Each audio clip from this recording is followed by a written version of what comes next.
በስመ አብ ወወልድ ወመንፈስ ቅዱስ አሐዱ አምላክ። መጽሐፈ አክሲማሮስ ምዕራፍ 8 ዕለተ ሰሉስ እና የዕለተ ሰሉስ ፍጥረት።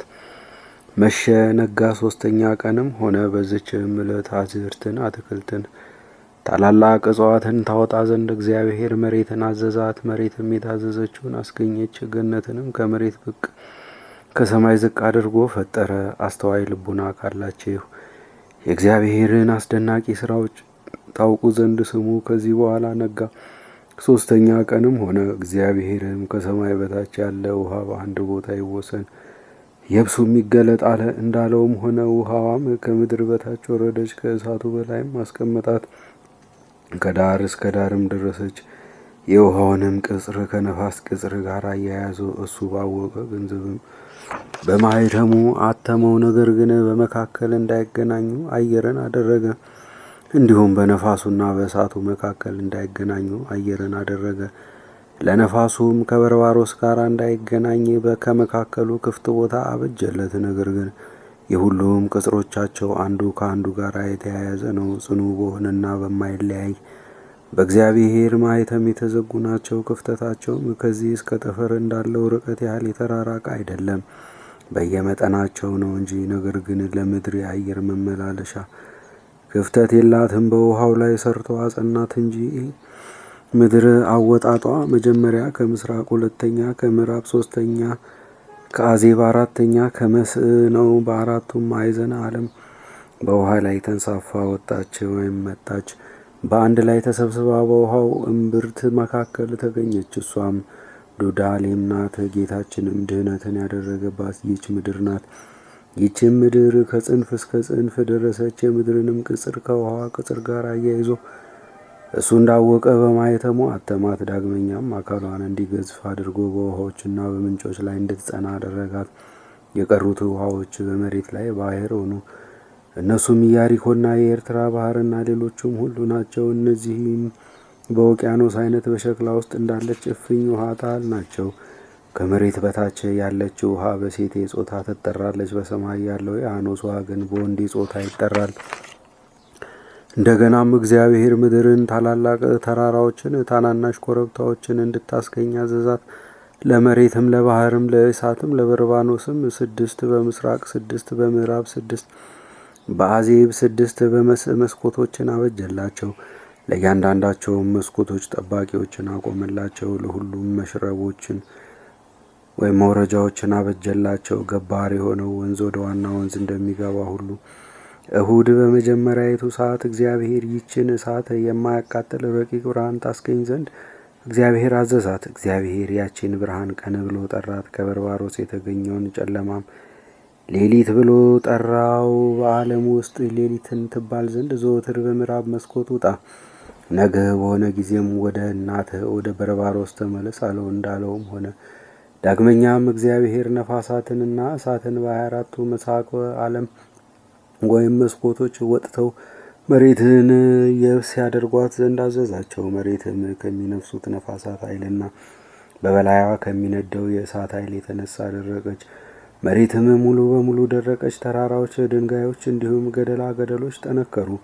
ከዚህም በኋላ ነፋስንና እሳትን ወደ ቦታቸው ተመለሱ አላቸው። በኋላ ሥጋዊ ደማዊ ለሆነ ፍጥረት ሁሉ ሕይወት ትሆኑ ዘንድ በምድር አካል ሁሉ አትለዩ አላቸው። ነፋስም ብቻህን ብትነፍስ ከቅዝቃዜ ኃይል የተነሳ ሁሉ ያራል ይከስላል። እሳትም ብቻህን ብትነድ ከዋዕይ ኃይል የተነሳ ሁሉ ይቃጠላል ይነዳል። እንዳለውም ሆነ።